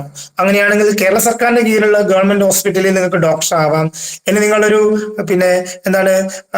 സാധാരണ +2 കഴിഞ്ഞ ഒരാളാണോ? പോലീസുകാരനാവാം. 10ാം ക്ലാസ്സുകാരനാണോ? ക്ലർക്ക് ആവാം, അറ്റൻഡന്റ് ആവാം. ഇനി 7ാം ക്ലാസ്സുകാരനാണോ? അവർക്ക് പോലും ഒഴിവുകൾ കേരള സർക്കാരിന്റെ കീഴിൽ വരുമ്പോൾ ഇതുപോലെ PSC വിളിക്കുന്നു. PSC-യിലേക്ക് നിങ്ങൾ അപേക്ഷ കൊടുക്കുന്നു. അപേക്ഷ കൊടുക്കുന്ന സമയത്ത് നിങ്ങൾക്ക് വേണ്ടി ഒരു പരീക്ഷ നടത്തുന്നു. ആ പരീക്ഷ നടത്തിയാൽ നിങ്ങൾ അതിൽ ലിസ്റ്റിലേക്ക് വരുന്നു. അപ്പൊ നിങ്ങൾ ഈ PSC-യെ പറ്റി മനസ്സിലാക്കേണ്ട സമയം എപ്പോഴാ? തീർച്ചയായും നിങ്ങൾ 10ാം ക്ലാസ് കഴിഞ്ഞ് +1-ലേക്ക് എത്തുമ്പോൾ, അല്ലെങ്കിൽ +2-ലേക്ക് എത്തുമ്പോൾ, ഒരു 18 വയസ്സ്, +2 സമയത്ത് അല്ലെങ്കിൽ ഡിഗ്രി സമയത്ത് തന്നെ PSC-യുടെ അപേക്ഷകൾ കൊടുക്കണം. PSC-യുടെ പരീക്ഷ എഴുതി തുടങ്ങണം. പക്ഷെ നിങ്ങൾക്ക് ആ സമയത്ത് നിങ്ങളുടെ പഠനം, ഔദ്യോഗികമായ പഠനം അതിന്റെ വഴിക്ക് കൊണ്ടുപോവുകയും ചെയ്യാം. അങ്ങനെ ഡിഗ്രി കഴിയുമ്പോഴത്തേക്ക് നിങ്ങൾ ഇതിൽപ്പെട്ട ഏതെങ്കിലും ഒരു ലിസ്റ്റിൽ, കാരണം നിങ്ങൾ 18 വയസ്സാകുമ്പോഴത്തേക്ക് 7ാം ക്ലാസ്സുകാരനാണ്, 10ാം ക്ലാസ്സുകാരനാണ്, +2-കാരനാണ്. അല്ലേ? അപ്പൊ 10ാം class plus two degree first year ആകുമ്പോഴത്തേക്ക് നിങ്ങൾക്ക് 7ാം ക്ലാസിന്റെ ക്വാളിഫിക്കേഷനുള്ള പരീക്ഷ എഴുതാം, SLCയുടെ ക്വാളിഫിക്കേഷൻ എഴുതാം, പരീക്ഷ എഴുതാം. പ്ലസ് ടുവിന് ഇപ്പൊ താഴെ ഓരോ ഞാൻ ലിസ്റ്റ് ചെയ്യുന്നുണ്ട്, സമയപരിധി ഉണ്ടാകും. പ്ലസ് ടു ലെവൽ ആണെങ്കിൽ നിങ്ങൾക്ക് സിവിൽ എക്സൈസ് ഓഫീസർ ആവാം, പോലീസ് കോൺസ്റ്റബിൾ ആവാം, ഫയർമാൻ ആവാം, പിന്നെ അങ്ങനെ പല തരത്തിലുള്ള കാറ്റഗറി ഉണ്ട്. SLC ആണെങ്കിൽ LD ക്ലർക്ക്, വാർഡൻ, അങ്ങനെയുള്ള കേസിലേക്ക് വരാം, ഫയർമാനിലേക്ക് വരാം. എന്തിനേറെ 7ാം ക്ലാസ്സുകാരന് ലാസ്റ്റ് ഗ്രേഡ് സർവന്റ് LGS, അല്ലെ, നമ്മൾ പ്യൂൺ എന്നൊക്കെ പറയുന്ന LGS അല്ലെങ്കിൽ ഏറ്റവും താഴെയുള്ള, ഇതിനൊക്കെ നല്ല ജോലി തന്നെയാണ്. ചെറിയ പ്രായത്തിൽ നിങ്ങൾ ജോലി കിട്ടുന്ന സമയത്ത് ഉണ്ടാകുന്ന മെച്ചങ്ങളും കാര്യങ്ങളൊക്കെ വിശദമായിട്ട് നമുക്ക് ചർച്ച ചെയ്യാനുണ്ട്. ഈ ഒരു സമയപരിമിതി കൊണ്ട് ഞാൻ അതിലേക്ക് കൂടുതൽ കടക്കുന്നില്ല. നിങ്ങളൊരു 18, 19, 20 വയസ്സിൽ ഒരു സാധാരണ ഇതിൽപ്പെട്ട ഒരു ക്ലർക്ക് ലെവലുള്ള SLC ലെവലുള്ള ഒരു ക്ലർക്ക് ജോലിക്ക് കയറുന്നതും, ഒരു 32, 33, 34 വയസ്സിൽ നിങ്ങൾ ഒരു ഹയർ സെക്കൻഡറി അധ്യാപകനോ അല്ലെങ്കിൽ വലിയ സെക്രട്ടറി അസിസ്റ്റന്റ് പോലെയുള്ള ജോലിക്ക് കയറുന്നതൊക്കെ ഏകദേശം ഒരുപോലെയാണ്. കാരണം എന്താ, നിങ്ങൾ ചെറിയ പ്രായം മുതൽ തന്നെ സാലറി വാങ്ങുകയാണ്. 35 വയസ്സ് വരെ, 32 വയസ്സ് വരെ ശമ്പളം വാങ്ങുകയാണ്. അതിന്റെ കൂടെ നിങ്ങൾ പ്രൊമോഷൻ ആവുകയാണ്. നിങ്ങൾക്ക് ഉയർന്ന തസ്തികയിലേക്ക് കയറി പോകാൻ വേണ്ടി പറ്റും. ഒരു 10ാം ക്ലാസ് ക്വാളിഫിക്കേഷനുള്ള LD അല്ലെങ്കിൽ പ്ലസ് ടു ക്വാളിഫിക്കേഷനുള്ള ഒരു ക്ലർക്കായിട്ടോ അല്ലെങ്കിൽ ഒരു പോലീസുകാരനായിട്ടോ അല്ലെങ്കിൽ വേറെ ഏതെങ്കിലും ഡിപ്പാർട്ട്മെന്റിൽ നിങ്ങൾ കയറി കഴിഞ്ഞാൽ അവിടുന്ന് പ്രൊമോഷനായി അതിന് ഉന്നത റാങ്കിലേക്ക് നമുക്ക് കയറാൻ വേണ്ടി സാധിക്കും. കഴിഞ്ഞ ദിവസം നമ്മളൊക്കെ ആഘോഷിച്ച പ്രിയപ്പെട്ട വഹാബ്ക, വാണിമേലിന്റെ അഭിമാനം, അല്ലെ? വഹാബ്കയുടെ നിലവിലുള്ള റാങ്കിന്റെ പേരെന്താണെന്നറിയോ? എന്താ? SP ആണ്. SB, very good. SP, അല്ലെ? വഹാബ്ക എന്തായിട്ടാണ് ജോലിക്ക് കയറിയത്? തുടക്കത്തിൽ 10ാം ക്ലാസ്സുകാരനായിട്ടാണ്, കോടതിയിലാണ് 10ാം ക്ലാസിന്റെ ക്വാളിഫിക്കേഷൻ വെച്ചിട്ടാണ് കയറിയത്. പിന്നീട് ഡിഗ്രി ക്വാളിഫിക്കേഷനുള്ള SI ആയിട്ട് കയറിയതാണ്. SI മൂത്ത് എന്തായി മാറി? CI ആയി. CI മൂത്ത് എന്തായി മാറി? DYSP ആയി. DYSP ഇപ്പോൾ ASP ആയി. ഭാവിയിൽ SP ആവുന്നു. ഒരുപക്ഷെ കൺഫേൺ IPS കിട്ടുന്നു. അപ്പൊ അങ്ങനെ കയറി നമ്മൾ എന്ത് ചെയ്യുന്നാൽ മേലേക്ക് കയറാൻ വേണ്ടി പോകുന്ന ഒരു സാധ്യതയാണ് തീർച്ചയായിട്ടും. ഇത് നിങ്ങൾ മനസ്സിലാക്കുക എന്നുള്ളതാണ്. സമയപരിമിതി റഷീദ് സർ സൂചിപ്പിച്ചതാണ്. പക്ഷെ റഷീദ് സർ 5 മിനിറ്റ് എടുത്തുകൊണ്ട് ഞാൻ 5 മിനിറ്റോട് എടുക്കാൻ ആഗ്രഹിക്കുകയാണ്. പെട്ടെന്ന് ഇതുകൂടെ പറഞ്ഞ് അവസാനിപ്പിക്കും. ആർക്കൊക്കെ അപേക്ഷിക്കാൻ വേണ്ടി പറ്റും? 18 വയസ്സ് കഴിഞ്ഞ ആർക്കും അപേക്ഷിക്കാം. 7ാം ക്ലാസ് ഇല്ലാത്ത ആരും നമ്മുടെ നാട്ടിലില്ലല്ലോ. ഓക്കെ, അപ്പൊ നിങ്ങൾക്ക് വേണ്ടി മാത്രമല്ല ഞാൻ സംസാരിക്കുന്നത്. നിങ്ങളുടെ വീട്ടിൽ ഇത്തരത്തിലുള്ള പേജ് പിന്നെ എന്താ പറയാ ക്വാളിഫിക്കേഷൻ ആളുകളുണ്ട്, അവരോട് പറയാം നിങ്ങൾക്ക് അപേക്ഷിക്കാം എന്നുള്ളത്. എന്തൊക്കെയാണ് ഇതിൽ ചോദിക്കുന്ന സിലബസ്, അതുകൂടി മനസ്സിലാക്കി നമുക്ക് അവസാനിപ്പിക്കാം. അതിന് നിങ്ങൾ എന്താ ചെയ്യേണ്ടത്? എന്തിനാണ് ഈ ചെറിയ പ്രായത്തിൽ PSC പറ്റി നിങ്ങളോട് പറഞ്ഞത്? നിങ്ങൾ ഈ മേഖലയിലൊക്കെ ഇപ്പോൾ തന്നെ പ്രാവീണ്യം കഴിവുള്ളവരായിരിക്കണം. കാരണം PSC വിളിക്കുന്നത് ഒരുപക്ഷെ നിങ്ങളൊരു ഡിഗ്രി ചെയ്യുന്ന സമയത്ത്, ഏതെങ്കിലും ഡിഗ്രി കഴിഞ്ഞതിന് ശേഷം PSC വിളിക്കുന്നത് ഒരു ജോലിക്ക് വേണ്ടിയിട്ടാണെങ്കിൽ അത് വിളിച്ചു കഴിഞ്ഞാൽ 2 or 3 മാസം കൊണ്ട് പരീക്ഷ നടക്കും. ആ 3 മാസം കൊണ്ട് നിങ്ങൾക്ക് സ്വായത്തമാക്കാൻ പറ്റുന്ന വിവരങ്ങളായിരിക്കില്ല ഇതൊന്നും. കറണ്ട് അഫേഴ്സ് നേരത്തെ വേണ്ട കാര്യങ്ങളാണ്. ആ ഒരു പത്രവായന പിന്നെ ശൈലി നേരത്തെ വേണ്ട കാര്യമാണ്. കറണ്ട് അഫേഴ്സ് നമുക്കറിയാം, അല്ലെ? ആനുകാലികമായ സംഭവവികാസങ്ങൾ എന്തൊക്കെയാണ്? ഞാനൊരു കാര്യം ചോദിക്കട്ടെ, ആരാണ് നമ്മുടെ ഇന്ത്യയുടെ നിലവിലെ ഏറ്റവും പുതിയ നിലവിലെ സ്പീക്കർ ആരാണ്? എനിബഡി? Very good. ഓക്കെ, ഓം ബിർളയാണ്, അല്ലെ? അപ്പൊ ഈ ഒരു വിവരം എന്താണ്? കറണ്ട് അഫേഴ്സ് ആണ്. നിലവിൽ സംഭവിച്ചുകൊണ്ടിരിക്കുന്ന കാര്യം അറിഞ്ഞിരിക്കണം. ഇത് PSC അല്ലെങ്കിൽ ഏത് മത്സര പരീക്ഷയാണെങ്കിലും, PSC മാത്രമല്ല, UPSC, SSC, RRB എല്ലാത്തിനും ഈ പറഞ്ഞിരിക്കുന്ന മേഖല അത്യാവശ്യമാണ്. മാത്തമാറ്റിക്സ് ബേസിക് ആയിരിക്കുന്ന മാത്തമാറ്റിക്സ്, ഇതൊക്കെ നിങ്ങൾ വിചാരിക്കുന്ന വലിയ മാത്തമാറ്റിക്സ് ഒന്നല്ല, ചെറിയ ബേസിക് അരിത്തമെറ്റിക് 5ാം ക്ലാസ്സിലും 6ാം ക്ലാസ്സിലും 7ാം ക്ലാസ്സിലൊക്കെ പഠിച്ച ഫ്രാക്ഷൻ ഉൾപ്പെടുന്ന അല്ലെങ്കിൽ അത്തരത്തിൽ ചെറിയ മാത്തമാറ്റിക്സ് ആണ്. ഈ മാത്തമാറ്റിക്സ് ഇല്ലാതെ പോയത് കൊണ്ട് വലിയ ക്വാളിഫിക്കേഷൻ ആളുകൾ എന്ത് ചെയ്തിട്ടുണ്ട്? വലിയ പരീക്ഷകൾ നേടാതെ പോയിട്ടുണ്ട്. ബേസിക് മാത്തമാറ്റിക്സ്, GK, അല്ലെ? ലോകത്തെ ഏറ്റവും വലിയ രാജ്യം ഏതാണ്? റഷ്യ. 2ാം സ്ഥാനം ആർക്കാണ്? തീർച്ചയായിട്ടും റഷ്യക്കാണ്. റഷ്യയാണ് 2ാം സ്ഥാനം. 2ാം സ്ഥാനം ഏത് രാജ്യമാണ്? ഓക്കെ, ഇത്തരത്തിലുള്ള നോളജ് ആണ് എന്ത്? GK. കാനഡയാണ് കേട്ടോ 2ാം സ്ഥാനം. അപ്പം പിന്നെ GK എന്ന് പറയുന്നത് മാത്തമാറ്റിക്സ്, ലോജിക്കൽ റീസണിങ്ങിന്റെ ചെറിയൊരു സാമ്പിൾ ഞാൻ നിങ്ങൾക്ക് കാണിച്ചു തരാം. അതുപോലെ IT-യുമായി ബന്ധപ്പെട്ട ക്വസ്റ്റ്യൻസ് ഉണ്ടാവുന്നുണ്ട്. ഇംഗ്ലീഷ് ഓൾറെഡി പറഞ്ഞു, പിന്നെ ബേസിക് ഇംഗ്ലീഷ് ആണ്. അതേപോലെ കലയുമായി ബന്ധപ്പെട്ട കാര്യം, ഇന്ത്യൻ ഭരണഘടനയുമായി ബന്ധപ്പെട്ട കാര്യം, സ്പോർട്സുമായി ബന്ധപ്പെട്ട കാര്യം, ഇത്തരത്തിലൊരു ജനറൽ അവയർനെസ് ആണ് എല്ലാ മത്സര പരീക്ഷകളും നമ്മളോട് ചോദിക്കുന്നത്. അപ്പൊ അതിലൊക്കെ ചെറിയ പ്രായത്തിൽ തന്നെ നമ്മുടെ ഔദ്യോഗിക പഠനത്തിന്റെ കൂടെ തന്നെ ഇത്തരം കാര്യങ്ങൾ കൂടി നോക്കാൻ അങ്ങനെ ശീലമുള്ള ആരുണ്ടെങ്കിലും തീർച്ചയായിട്ടും അവർക്ക് ഈ ജോലി ലഭിക്കും. നിങ്ങൾ അപേക്ഷകരുടെ എണ്ണം നോക്കേണ്ട ആവശ്യമൊന്നുമില്ല. ലക്ഷക്കണക്കിന് 100 അപേക്ഷകൾ നോക്കേണ്ട ആവശ്യം, നിങ്ങൾക്ക് ഒരു ഒഴിവ് മതിയല്ലോ, അല്ലെ? നിങ്ങൾക്ക് നേടാൻ നിങ്ങൾക്ക് ഒരു ഒഴിവ് മതി. അപ്പൊ ഞാൻ അവസാനിപ്പിക്കുകയാണ്. ഇതൊക്കെയാണ് ഈ PSC-യിൽ ചോദിക്കുന്ന ചോദ്യങ്ങൾ എന്ന് പറയുന്നത്. ഓക്കെ, ഇപ്പൊ ഞാൻ ചെറിയ സാമ്പിൾ പറഞ്ഞു. ഇനി ഞാൻ നിങ്ങൾക്ക് ഒരു ചെറിയ ചോദ്യം ചോദിക്കുകയാണ് ലോജിക്കൽ റീസണിംഗ് ആയിട്ട് ബന്ധപ്പെട്ട്. What is the time 2:30 in Mirror now? നിങ്ങൾ 2:30 എന്നുള്ള സമയം നിങ്ങൾ ഒരു മിററിൽ കൊടുത്തു കഴിഞ്ഞാൽ എന്തായിരിക്കും സമയം? ഇത് ലോജിക്കൽ റീസണിങ്ങിന്റെ ഒരു ചെറിയൊരു സാമ്പിൾ ആണ്. 2:30 നിങ്ങൾ കണ്ണാടിയിൽ കാണിച്ചാൽ സാധാരണ നമ്മൾ ഈ വാച്ച് എത്ര? 9:30. Very good, 9:30. ഇത് കാൽക്കുലേറ്റ് ചെയ്യാൻ വളരെ സിമ്പിൾ ആയ ഇക്വേഷൻ ഉണ്ട്. 11:60 2:45 കുറച്ചാൽ മതി. 2:40 വേണം അല്ലെ? ഇവിടെ വേറെ 11:60 ആണ്, 2:45 നമ്മൾ സമയമെങ്കിൽ അതെങ്ങനെയാണ് 9:15 ആവുന്നത്? 2:45 മിററിൽ കാണിച്ചാൽ എന്താ കാണിക്കുക? 9:15. അതെങ്ങനെ കിട്ടുന്നത്? 11:60 2:45 കുറക്കണം. ഇങ്ങനെയുള്ള ചെറിയ ചെറിയ ടിപ്പുകൾ നമ്മൾ നേരത്തെ തന്നെ എന്ത് ചെയ്യണം? പ്രാക്ടീസ് ചെയ്യണം. അങ്ങനെ നിങ്ങൾ പിന്നെ ഇത് എല്ലാ പരീക്ഷയ്ക്കും ഇത് തന്നെ ചോദിക്കണം നിർബന്ധമൊന്നുമില്ല. അതേപോലെ വേറെ sample, what is A time? 11:30 in mirror. നേരത്തെ നിങ്ങൾ പറഞ്ഞല്ലോ അല്ലെ? ഓൾറെഡി പറഞ്ഞു. ഇതൊരു വേറെ കേസാണ്. എല്ലാ കേസും നമുക്ക് 11:60 കുറക്കാൻ വേണ്ടി പറ്റിയെന്ന് വരില്ല. ഇപ്പൊ 11 മണിയുടെയും 1 മണിയുടെയും ഇടയിലാണ് നമ്മുടെ സമയമെങ്കിൽ, ഫോർ എക്സാമ്പിൾ 11:54 മിററിൽ കാണിച്ചാൽ എന്തായിരിക്കും? 12:06 ആയിരിക്കും. അതെങ്ങനെയാണ് കാൽക്കുലേറ്റ് ചെയ്യാം? 23:60 എന്നാണ് അത് കുറക്കേണ്ടത്. നേരത്തെ നമ്മൾ 11:60 എന്നാണ് കുറച്ചെങ്കിൽ 11 മണിയുടെയും 1 മണിയും ഇടയിലുള്ള സമയമാണ് നമ്മളോട് ചോദിച്ചതെങ്കിൽ 23:60 കുറക്കണം. ഞാനിത് പറഞ്ഞത് ഇതുപോലുള്ള ചെറിയ ചെറിയ ടിപ്പുകൾ നമ്മൾ ചെറിയ പ്രായത്തിൽ തന്നെ പ്രാക്ടീസ് ചെയ്യുക എന്നുള്ളതാണ്. കൂടെ നേരത്തെ പറഞ്ഞ കറണ്ട് അഫയേഴ്സും GKയും അത്തരം കാര്യങ്ങൾ കൂടി നമ്മുടെ ഔദ്യോഗിക പഠനത്തിന്റെ കൂടെ ഉണ്ടാവുക എന്നുള്ളതാണ്. അവസാനമായിട്ടൊരു കാര്യം കൂടി പ്രിയപ്പെട്ട മക്കളോട് പറയാനുള്ള കാര്യം, നന്നായി പഠിക്കുക, നല്ല മാർക്ക് വാങ്ങുക, നല്ല കോഴ്സ് നേടുക തീർച്ചയായിട്ടും. പക്ഷേ ഒരു പഠനവും ഏറ്റവും നല്ല മാർക്ക് വാങ്ങിയിരിക്കുന്ന ഒരു കോഴ്സും നിങ്ങൾക്ക് ഒരു ഗവൺമെന്റ് ജോലിയും തരില്ല. നിങ്ങൾ +2 ഫുൾ മാർക്ക് വാങ്ങി, സംസ്ഥാനത്ത് 1ാം സ്ഥാനത്താണ്, ഡിഗ്രിക്ക് യൂണിവേഴ്സിറ്റിയിൽ ഫസ്റ്റ് റാങ്ക് നേടി, അല്ലെങ്കിൽ ഈ PGക്ക് നിങ്ങൾ ഫസ്റ്റ് റാങ്ക് നേടി, അതിന്റെ പേരിൽ ഒരു ജോലിയും നിങ്ങൾക്ക് ഒരു സർക്കാരും, സംസ്ഥാന സർക്കാരും കേന്ദ്ര സർക്കാരും തരില്ല. അതിന് വേറെ തന്നെ പരീക്ഷ നടത്തുന്നു എന്നുള്ളതാണ്. കേന്ദ്ര സർക്കാരാണെങ്കിൽ ഞാൻ നേരത്തെ പറഞ്ഞിരിക്കുന്ന പരീക്ഷകളാണ്, സംസ്ഥാന സർക്കാരാണെങ്കിൽ PSC ആണ്. PSC മാത്രമല്ല, നിങ്ങൾ കുറച്ചുകൂടെ കാര്യങ്ങൾ മനസ്സിലാക്കുന്ന സമയത്ത് ഇപ്പൊ ഹൈക്കോടതിയിലൊക്കെ ജോലി കിട്ടാൻ PSC പരീക്ഷ അല്ല എഴുതേണ്ടത്. PSC അവിടെ ഹൈക്കോടതിയുടെ പരീക്ഷ വേറെ തന്നെയുണ്ട്.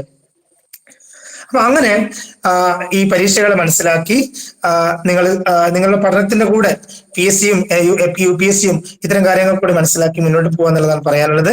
അങ്ങനെ എത്രയും പെട്ടെന്ന് നിങ്ങൾക്ക് ചെറിയ പ്രായത്തിൽ തന്നെ ഒരു ഗവൺമെന്റ് ജോലി ലഭിക്കാനുള്ള ഒരു എന്താ പറയാ, ഒരു പരിചയപ്പെടുത്തൽ, PSCയുള്ള ഒരു പരിചയപ്പെടുത്തൽ മാത്രമാണ് ഞാൻ നിങ്ങളുടെ മുന്നിലേക്ക് തന്നിരിക്കുന്നത്. ഇനി നിങ്ങൾക്ക് എന്തെങ്കിലും സംശയം ഉണ്ടെങ്കിൽ ചോദിക്കാനുള്ള ഒരു 2 മിനിറ്റ് സമയമാണ്. അത് കഴിഞ്ഞ് ഞാൻ അവസാനിപ്പിക്കും. 10 മിനിറ്റ് എക്സ്ട്രാ എടുത്തത് എന്റെ പ്രശ്നം കൊണ്ടല്ല, ഋഷി സാർ ഒരു ഇൻട്രൊഡക്ഷൻ 10 മിനിറ്റ് എടുത്തിട്ടുണ്ട്, അതുകൊണ്ട് 1/2 മണിക്കൂർ സംസാരിക്കാൻ ഉദ്ദേശിച്ചതായിരുന്നു. എന്തായാലും വലിയൊരു മേഖല ചുരുങ്ങിയ രീതിയിൽ പെട്ടെന്ന് പറഞ്ഞു പോയതാണ്. ഒരു ക്വസ്റ്റ്യൻ ഞാൻ ചോദിച്ചോട്ടെ, KPSCയുടെ ആസ്ഥാനം എവിടെയാണെന്ന് അറിയോ? തിരുവനന്തപുരം. എവിടത്താണ്? പട്ടത്താണ് അല്ലെ? തിരുവനന്തപുരം പട്ടത്താണ്. Very good. KPSC തുടങ്ങിയത് ഏത് വർഷമാണ്? 61, 56 ഓക്കെ. കേന്ദ്ര സർക്കാർ ജോലി ലഭിക്കാൻ വേണ്ടി നമ്മൾ PSC പരീക്ഷ എഴുതിയാൽ കിട്ടുമോ? UPSC എഴുതണം, SSC എഴുതണം. Very good. PSC പരീക്ഷ എഴുതാൻ എത്ര വയസ്സാവണം? 18 വയസ്സ്. 7ാം ക്ലാസ് ജയിച്ചാലും മതി അല്ലെ? ഓക്കെ. ഓരോ ക്വാളിഫിക്കേഷനും അതിന്റെ എന്തുണ്ട്, PSC പരീക്ഷകൾ ഉണ്ട് എന്നുള്ളതാണ്. എന്തായാലും PSCയെ പരിചയപ്പെടുത്തിയത് കരുതാണ്. എന്തെങ്കിലും സംശയം ഉണ്ടോ? 1 മിനിറ്റ് സമയം, ഒറ്റൊരാൾക്ക് ചോദിക്കാനുള്ള സമയം. CA അല്ല CA ആണോ? CA മോനെ, ഇത് ഗവൺമെന്റ് മേഖലയിലുള്ള സാധനമല്ല. CA എന്ന് പറയുന്നത് സർട്ടിഫിക്കേഷൻ ആണ്. നമ്മൾ ഡോക്ടർ ആവാന്നൊക്കെ പറയുന്ന പോലെ ഒരു പദവിയാണ് CA, ചാർട്ടേഡ് അക്കൗണ്ടന്റ് എന്ന് പറയുന്നത്. ഓക്കെ, നീ CA കംപ്ലീറ്റ് ആയാൽ പിന്നെ നിന്റെ പേര് CA. നിങ്ങളുടെ പേരെന്താ? മുഹമ്മദ് ആണ്. CA വോയിസ് ക്ലിയർ അല്ല. CA മുഹമ്മദ് ആണ് അറിയപ്പെടുക. അത് നിങ്ങൾക്ക് വേണ്ടത് വെറും +2 ആണ്. CA ആവാൻ നിങ്ങൾക്ക് വേണ്ടത് +2 പഠിക്കുക. ഏത് +2 ആയാലും കുഴപ്പമില്ല. സയൻസ് ആയാലും കൊമേഴ്സ് ആയാലും ഹ്യൂമാനിറ്റീസ് ആയാലും. പൊതുവെ എല്ലാവരും കൊമേഴ്സ് എടുക്കുന്നു അല്ലെങ്കിൽ സയൻസ് എടുക്കുന്നു. അതിനുശേഷം നിങ്ങൾക്ക് എന്ത് ചെയ്യുന്ന പറഞ്ഞാൽ ഈ CAയുടെ എക്സാം എഴുതാം. അതിനെ ചുരുങ്ങിയത് 3-4 വർഷം, 4 വർഷമെങ്കിലും നമ്മൾ അതിനു വേണ്ടി നിരന്തരം പ്രിപ്പയർ ചെയ്ത് കുറെ പരീക്ഷകൾ എഴുതാനുണ്ട്. അങ്ങനെ പരീക്ഷകൾ എഴുതി കഴിഞ്ഞാൽ നിങ്ങൾ എന്താവും? ഒരു ചാർട്ടേഡ് അക്കൗണ്ടന്റ് ആവും. ഇന്ത്യൻ CA ഉണ്ട്, അത് നമ്മൾ CA എന്നാണ് പറയുക. ഇനി വിദേശത്ത് ഉള്ളതാണെങ്കിൽ വിദേശത്ത് സർട്ടിഫിക്കേഷൻ അംഗീകാരം ഉള്ളതാണ് ACCA എന്നാണ് പറയുക. അത് ഈ പറഞ്ഞ ഗവൺമെന്റ് ജോലിയുമായിട്ട് പ്രത്യേകിച്ച് ബന്ധമില്ല. അത് നിങ്ങളൊരു ക്വാളിഫിക്കേഷൻ ആണ്. ഒരുപക്ഷെ CA കിട്ടിയിരിക്കുന്ന ഒരാൾ ഗവൺമെന്റ് വിളിക്കും, എനിക്ക് CA ആവശ്യമുള്ള ആളുണ്ട്. അത് ക്വാളിഫിക്കേഷൻ ആണ്. ഡിഗ്രി ആവുക, അല്ലെങ്കിൽ PG ആവുക, MA ആവുക, അല്ലെങ്കിൽ MTech ആവുക, BTech ആവുക എന്നൊക്കെ പറയുന്നത് നിങ്ങളുടെ ഔദ്യോഗിക വിദ്യാഭ്യാസമാണ്. ഞാനീ പറഞ്ഞിരിക്കുന്നത് നിങ്ങൾക്ക് ജോലി തരുന്ന ഏജൻസിയാണ്.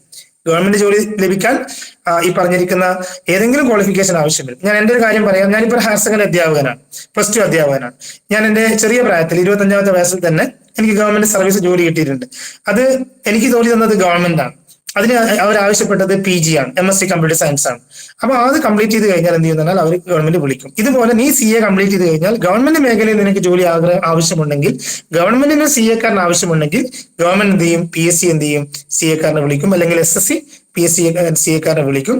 പൊതുവെ CA-കാർ അങ്ങനെ കേന്ദ്ര സർക്കാരിലെ ഗവൺമെന്റ് ജോലിയിലേക്കെല്ലാം ഓപ്റ്റ് ചെയ്യാറ് പ്രൈവറ്റ് മേഖലയിലാണ്. നമ്മളിപ്പോൾ പരിചയപ്പെടുത്തിയിരിക്കുന്നത് ഗവൺമെന്റ് ജോലി ലഭിക്കുന്ന കാര്യങ്ങളാണ്. പ്രൈവറ്റ് മേഖലയിൽ വിശാലമായ ലോകം വേറെ കിടക്കുന്നുണ്ട്.